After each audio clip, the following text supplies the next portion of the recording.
사사기 1장 22절에서 36절 말씀 우리 한 절씩 교독하겠습니다. 요셉 가문도 베델을 치러 올라가니 여호와께서 그와 함께 하시니라. 요셉 가문이 베델을 정탐하게 하였는데 그 성읍의 본 이름은 루스라.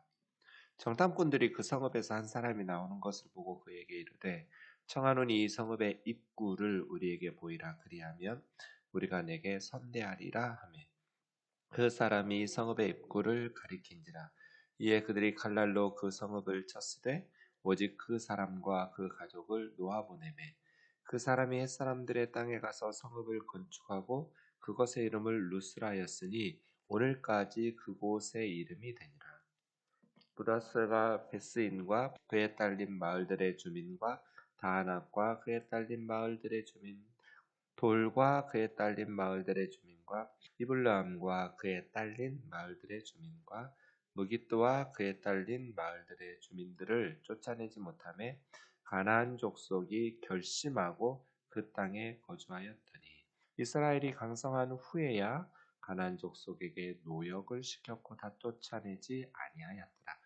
에브라임이 게셀에 거주하는 가나안 족속을 쫓아내지 못하며 가나안 족속이 베셀에서 그들 중에 거주하였더라. 스불론은 기드론 주민과 나알롤 주민을 쫓아내지 못하였으므로 가나안 족속이 그들 중에 거주하면서 노역을 하였더라. 아셀이 악고 주민과 시돈 주민과 알랍과 악십과 헬바와 아빅과 르홉 주민을 쫓아내지 못하고 아셀 족속이 그 땅의 주민 가나안 족속 가운데 거주하였으니 이는 그들을 쫓아내지 못함이었더라. 납달리는 베스메스 주민과 벳아랏 주민을 쫓아내지 못하고 그 땅의 주민 가나안 족속 가운데 거주하였으나 베스메스와 벳아랏 주민들이 그들에게 노역을 하였더라. 아모리 족속이 단 자손을 산지로 몰아넣고 골짜기에 내려오기를 용납하지 아니하였으며 결심하고 헤레스산과 아얄론과 사알방에 거주하였더니 요셉의 가문의 힘이 강성하매 아모리 족속이 마침내는 노역을 하였으며 같이요. 아모리 족속의 경계는 아그라빔 비탈의 바위부터 위쪽이었더라. 아멘. 사사기를 시작하면 두 가지 사명이 있다고 말씀드렸잖아요. 하나는 가나안 족속들을 쫓아내는 것. 하나는 그곳에 하나님께서 주신 말씀에 근거해서 하나님의 나라를 세워가는 것. 이 두 가지가 다 필요한데요. 우선 첫 번째 것이 실패하니까 두 번째 것이 위기를 만나게 되는 것이죠. 가나안 족속을 쫓아내라고 말씀하시는 이유는 그들과 함께 어울려 사면 신앙이 그들의 영향을 받아서 혼합 종교, 그래서 그들이 결국은 우상 숭배에 빠지면서 하나님의 심판을 불러들일 테니까. 물론 가나안 족속들에게 선한 영향력을 끼쳐서 그들이 우상을 버리고 하나님을 섬길 수 있도록 하면 좋겠죠. 그런데 그러하지 못하기 때문에 그래서 사사기 1장 1절에서 2장 5절까지가 이제 사사기의 서론인데 2장 1절에서 5절에 보면 복임의 통곡으로 주일에 살펴보고 내일 우리 평창 목사님 말씀 전해주시겠지만 그런 통곡으로 끝납니다. 젖과 꿀이 흐르는 땅에 들어갔는데 젖과 꿀을 누리면서 살아야 하잖아요. 근데 대성통곡하면서 이 가나안에 들어간 1세대들이 그렇게 복임의 통곡으로 사사기가 시작되는 것은 안타까운 일이죠.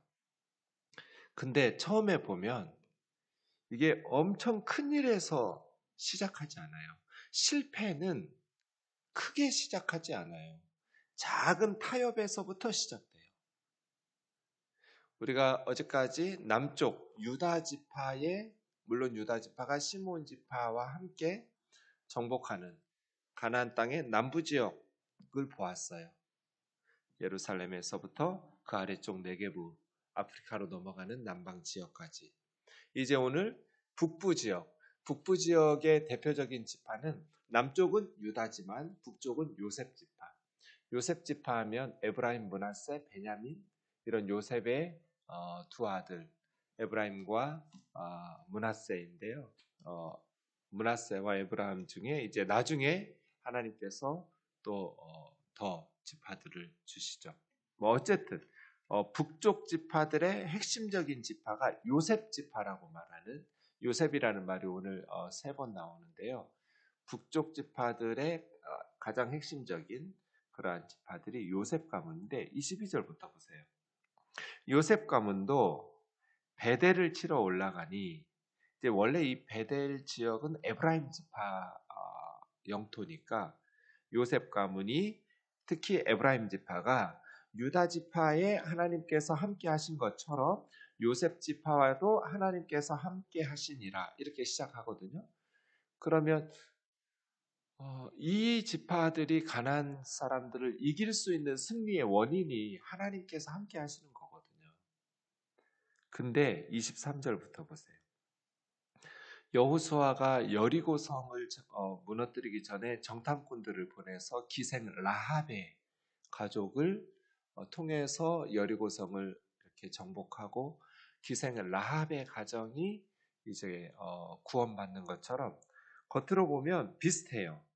여리고의 기생 라합의 가정과 지금 베델의 이름은 나오지 않아요. 한 사람 이렇게 말하죠. 24절에 보면 요셉 가문이 베델을 정탐하게 하면서, 그 베델의 원래 이름은 루스였거든요. 가나안 사람들은 루스라고 부르는 베델, 베이트 엘은 하나님의 집이죠. 그래서 베델 교회가 많아요. 베이트 집, 엘 하나님, 베델 하나님의 집, 그렇게 바꾼 거예요. 원래 이곳은 야곱이 사닥다리를 형 피해서 외갓집으로 도망갈 때, 하란으로 도망갈 때 꿈에 이제 돌베개 메고 자다가 사닥다리로 하나님의 사자들, 천사들을 본 그곳 베델이죠. 그곳을 정탐하게 했는데 성읍에서 한 사람이 나오는 거예요.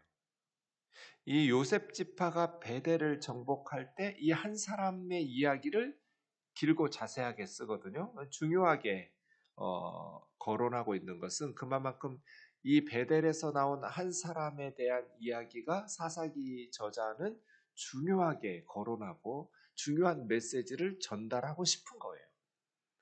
그래서 한 사람이 나오니까 이 스파이들, 정탐하던 요셉 가문, 에브라임 지파 사람들이 성읍의 출입구가 어디냐고 물어요. 그리하면 우리가 내게 선대하리라. 이 선대라고 번역한 말이 헤세드예요. 제가 많이 말했던. 헤세드는 언약적 사랑이에요. 그러니까 언약 맺지 말라고 그랬거든요. 2장 2절에 보면 가나안 사람들과 언약 맺으면 안 된다. 이게 계속 반복된 하나님의 말씀이었어요. 가나안 사람들과는 언약을 맺지도 말고, 그런데 헤세드를 베풀겠다? 언약적 인애, 사랑을 베풀겠다는 거예요. 그 사람이 그래서 베델의 성읍의 입구를 가르쳐줘요. 그래서 에브라임 지파가, 이 요셉 가문이 칼날로 베델 성읍을 쳤으되 오직 그 사람과 그 가족들을 놓아보내매, 문제는 26절이에요. 그 사람이 햇사람들의 땅에 가서 성읍을 건축하고 그것의 이름을 루스라 하였더니 오늘까지 그곳 이름이 루스. 지금 이게 뭐 하는 거예요? 언뜻 보면 여리고의 기생 라합의 가정이 이스라엘 사람들, 스파이들을 도우면서 구원받았던 것과 비슷한 것 같은데, 똑같은데 자세히 살펴보면 정반대예요. 비슷한데 전혀 달라요, 상황이. 뭐가 달라요? 여리고의 기생 라합은 하나님에 대한 신앙 고백이 있었어요, 정탐꾼들에게. 상천하지에 니네 하나님 같은 건 없다고. 우리 지금 여리고 사람들이 다 간담이 녹아버렸다고. 만약에 구원하면 나와 우리 가족을 그러니까 기생 라합은 하나님에 대한 신앙 고백으로, 그 다음에 여리고성이 무너졌을 때 라합이 어떻게 해요? 이스라엘 공동체에 편입돼요. 개종한 거예요. 우상을 버리고 하나님을 섬기는 하나님의 백성으로 돌아오죠. 그래서 마태복음 1장에 예수님 족보에 라합이 나오는 거잖아요. 그 여리고의 기생 라합, 기생 출신이었지만 예수님의 족보, 메시아의 족보에 등장하는 여인이 돼요, 라합은. 이게 정답이죠. 우상을 버리고 언제든지, 제가 이스라엘은 혈통 공동체가 아닙니다. 할례 공동체, 신앙 공동체입니다. 누구든지 우상을 버리고 하나님을 섬기겠다고 나오는 사람은 하나님의 백성이 될 수 있었습니다. 대표적인 사람이 라합이죠. 여리고의 기생 라합. 그러니까 라합은 이스라엘 백성이 된 거예요. 그런데 이 베델의 한 사람, 이름도 언급되지 않은 이 한 사람은 이 정탐꾼들이 놓아주니까 그 사람과 그 가족을 놓아 보냈는데 26절 보면 그 사람이 가나안 땅, 햇사람들의 땅에 가서 가나안의 도시를 건축하고 성읍을 건축하면서 이스라엘 백성들이 베델로 바꿔버렸던 루스라는 가나안 이름을 다시 살려내가지고 베델의 옛 이름 루스를 살려내서 가나안의 신들을 섬기고 가나안의 문화들을 도시 형태로, 성읍의 형태로 그대로 공존시키면서 요셉 지파와 함께 산 거잖아요. 비슷한데 다르죠. 신앙 고백이 없어요. 우상을 버리지도 않았어요. 하나님의 백성이 되지도 않았죠. 그리고 오히려 이스라엘 백성들, 요셉 지파가 무너뜨렸던 루스를 다시 살려내요. 성읍을 건축하면서. 실패는 크게 시작되지 않는다. 이런 작은 타협에서부터 시작된다. 그럼 이 한 사람, 그리고 그의 가정, 루스, 이게 어떻게 되겠어요? 나중에는 우상 숭배가 계속해서 살아나고, 그들은 힘을 강성하게 해서 원수 갚으려고 하지 않겠어요? 이스라엘 백성들을 보복하려고. 그리고 아니면 그들과 잘 지내면서 우상 숭배에 타협시키면서 끌어들이려고. 결국은 옆구리에 가시가 되는 거죠. 요셉 지파조차도 하나님께서 함께 하시고 그 약속의 땅을 주시겠다고 끊임없이 하나님께서는 말씀하시는데도 불구하고 왜 이렇게 타협하냔 말이에요. 언뜻 보면 믿음의 선배들, 하나님께 칭찬을 받았던 위대한 하나님의 사람들과 비슷해요. 똑같은 성경 사용하고 똑같이 예배 드리는 것 같고 비슷한데 전혀 다르게 목회하고 선교하는 사람들이 너무 많아요. 비슷한데 달라요. 이단이 그렇잖아요. 이단들이 뭐 불경 이야기하고 이런 식으로 했으면 교회 다니는 사람들이 이단에 빠질 리가 없잖아요. 똑같은 성경 가지고 비슷한데 다른 것이 이단이잖아요. 요셉 지파, 여리고의 사건과 비슷해요. 그런데 전혀 달라요. 그래서 나중에는 결국 무너지고 망하게 되는 것이죠. 요셉 지파 영토 내에 오늘까지 루스가 존재하고 있더라. 사사기 쓸 때까지. 그럼 뭐 한 거예요? 나중에는 이제 요셉 지파가 가나안화 되는 거죠. 이 루스에 살고 있던 이 한 사람과 그 가족 성읍을 건축하고 그쪽으로 다 모여들지 않았겠어요? 살아남은 가나안 사람들은 루스로 베델에서 살 리가 없잖아요. 이게 문제가 되는 것이죠. 27절 므낫세 지파, 이 요셉 지파죠. 7 도시를 정복하지 못합니다. 실은 완전 5 도시를 정복하지 못합니다.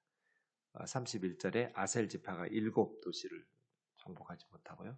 7은 완전수이고요. 5는 강성한 군대의 수예요. 상징적으로 보면 그래요. 이스라엘 사람들이 인식하기를. 5 도시를 정복하지 못하고 쫓아내지 못했습니다. 결심하고 그 땅에 거주했다고 27절에 말씀하시죠. 그런데 28절이 문제예요. 이스라엘이 강성한 후에야, 강성해졌으면 그때라도 쫓아내야 하잖아요. 힘이 없어서 쫓아내지 못했다면 오케이, 결심하고 그 땅에 거주하니까요. 왜냐하면 이 5 도시들이 다 주로 무역로예요. 그러니까 군사도시죠. 다른 도시 사람들보다 더 강성한 군대가 있겠죠? 그리고 결심하고 쫓겨나지 않으려고 싸우고 저항하겠죠. 사력을 다해서 지키지 않았겠냐고요. 그래서 쫓아내는 것이 쉽지 않았을 거예요. 하지만 하나님의 말씀에 온전히 순종했더라면 말이에요. 그리고 더더군다나 28절 강성한 후에 노역을 시킬 것이 아니라 쫓아냈어야죠. 아니면 완전히 개종을 시키든지 하나님을 함께 섬기든지 말이에요. 문제는 나중에 이들이 이제 걸림돌이 되는 거예요. 그 다음 29절에 에브라임이 게셀. 여러분 성경 지도 보시면 게셀이라는 도시가 굉장히 중요하게 취급돼야 돼요. 왜냐하면 이게 꼭 대전 같아요. 대전이 동서남북의 교통의 요지잖아요. 다 거기를 통과해야 돼요. 경상도를 가든지 전라도를 가든지 이런 식으로 게셀이 그래요. 게셀이 동과 서를 연결하는 도로와 남과 북을 연결하는 도로가 딱 게셀에서 만나요. 그럼 뭐예요? 여기도 경제와 군사의 요충지겠죠. 그래서 게셀 사람들이 엄청나게 목숨 걸고 지키겠죠? 그래서 에브라임 지파, 가장 강력한 지파예요. 12지파 중에. 유다 지파와 에브라임 지파가. 이 에브라임 지파가 게셀을 쫓아내지 못했어요. 여러분 이렇게 되면 어떻게 되겠어요? 남쪽에 유다와 베냐민 지파, 그리고 북쪽의 10지파가 단절돼 버리죠. 게셀에서. 거기를 통과 못하니까 따로따로 소통이 안 되고 남쪽 지파들과 북쪽 지파들의 교류가 차단되겠죠. 여기서 가나안 군사들이 지키니까요. 이런 문제들이 발생하게 되는 거예요. 에브라임과 므낫세 지파, 대표적인 요셉 지파가 불순종하고 있으니 나머지 30절 이하에 스불론, 아셀, 납달리, 단 이런 건 말할 것도 없겠죠. 스불론은 기드론, 나할을 쫓아내지 못하고, 아셀은 말씀드린 7도시를 정복하지 못하고. 여러분 한 지파가 이 도시들을 쫓아내지 못했다면, 특히 아셀같이 7도시나 정복하지 못했다면 아셀 지파 자체적으로도 서로 떨어져서 고립돼서 살 거잖아요. 소통이 안 되고 교류가 잘 안 되고. 그러면 신앙의 계승이나 전승이 잘 안 돼서 각기 자기 소견에 오른 대로 신앙생활 하면서 살 거 아니냐고요. 그러니까 쫓아냈어야 돼요. 그래서 신앙으로 똘똘 뭉쳐서 하나님의 나라를 적과 꿀이 흐르는 땅에서 하나님의 은혜를 누려가면서 건설했어야 돼요. 그런데 불순종하면서 쫓아내지 못하니까. 물론 말씀드린 것처럼 쫓아내지 못한 도시들이 정말 군사적으로 경제적으로 중요한 도시들이기 때문에 힘들었을 거예요. 나중에 이제 이 길로 바벨론도 군대도 오고 페르시아도 정복하고 알렉산더도 이 길로 지나가고 로마 제국도 이 길로 지나가고 이 도시들 가나안을 정복하려면 이 도시들을 정복해야 돼요. 바벨론이든 페르시아든 그리스든 로마든 그래서 다 이 도시들 길을 가면서 정복했단 말이에요. 그러니까 주요 도시들이에요. 그러니까 이스라엘 백성들도 쫓아내는 것이 쉽지는 않았겠지만 하나님의 말씀을 붙들고 하나님께서 말씀하신 대로 끝까지 그 사명을 감당했어야 되죠. 특별히 이스라엘이 강성해졌으면 노역을 시킬 것이 아니라 쫓아냈어야죠. 문제는 33절도 보시면 납달리 보세요. 벳세메스. 벳이 아까 집이라고 그랬죠. 벳엘, 하나님의 집. 벳세메스. 세메스는 태양신이에요. 태양의 집, 벳세메스. 그러니까 하늘의 태양을 신으로 섬기는 거잖아요. 벳아낫, 아낫의 집 그런 뜻이겠죠. 아낫은 여신 이름이에요. 바알의 와이프. 바알과 아세라 이렇게 부르기도 하지만 바알과 아낫 하는. 이게 다 도시 이름 자체가 우상의 신들 이름이에요. 그러면 이름만 그런 것이 아니라 그 우상들을 다른 도시들보다 더 열심히 수호신으로 섬기면서 모든 문화가 다 우상 숭배와 연결될 거잖아요. 쫓아냈어야죠. 문제는 34절이에요. 단 지파. 아모리 족속이 단 자손을 산지로 몰아놓고 골짜기로 내려오지도 못하도록 용납을 안 했어요. 이게 이제 역정복을 당한 거죠. 단지파 같은 경우는 최악이에요. 쫓아내라고 그랬더니 쫓겨나고 있어요. 산에서 내려오지도 못하고 있는. 그래서 원래 단지파는 여호수아에 의해서 유다와 에브라임 지파 사이를 분배받았거든요. 유다와 에브라임 지파 사이가 단지파가 분배받은 곳인데, 실제로 역사 가운데 우리가 가나안 땅을 말할 때 단에서 부엘세바까지 이렇게 말하잖아요. 우리 한반도는 백두에서 한라까지 이렇게 한다면 가나안 땅의 최북단이 단지파, 단인 지파가 살고 있던. 그래서 원래는 남중부 지역이에요. 유다와 에브라임 사이인데 단지파는 맨 북쪽 꼭대기에 올라가서 쫓겨나가지고 최북단에서 사는 지파가 돼요. 그런데 가나안 땅의 아모리 족속에 의해서 산지로 쫓겨나가지고 거기서 밑으로 내려오지도 못하는. 여기도 마찬가지예요. 35절에 요셉 가문의 힘이 강성함에 아모리 족속이 마침내는 노역을 하였으며. 왜 노역을 시켜요? 쫓아내야죠. 경제적 이익 때문에 신앙적 순종을 포기한 거잖아요. 지금도 얼마나 그리스도인들이 이렇게 해요? 요셉 지파처럼 경제적 이익 때문에 하나님의 말씀에 불순종하는 거죠. 신앙적 순종을 무시하고 경제적 이익을 선택해버리죠. 힘이 없어서 단 지파를 산 쪽으로 쫓아내고 골짜기로 내려오지도 못하게 만들었던 아모리 족속을 용납했다가 이제 힘이 생겨서 강성해졌으면 아모리 족속을 하나님 말씀에 뒤늦게라도 순종하면서 쫓아내든지 해야 하잖아요. 노역을 시킬 게 아니라 말이에요. 그러니까 이제 사사시대는 계속 똑같은 패턴이 반복되잖아요. 이스라엘이 우상 숭배하고 이방 사람들에 의해서 정복당해서 고통받고 일제강점기 당하는 거예요. 또 부르짖고 그럼 사사 보내셔서 구원해 주시고, 살만하면 또 우상 숭배하고 죄짓고 이방 군대가 와서 짓밟히고 고통스럽게 살다가 부르짖으면 또 하나님께서 구원해 주시고 12번 반복돼요. 사사가 12명이에요.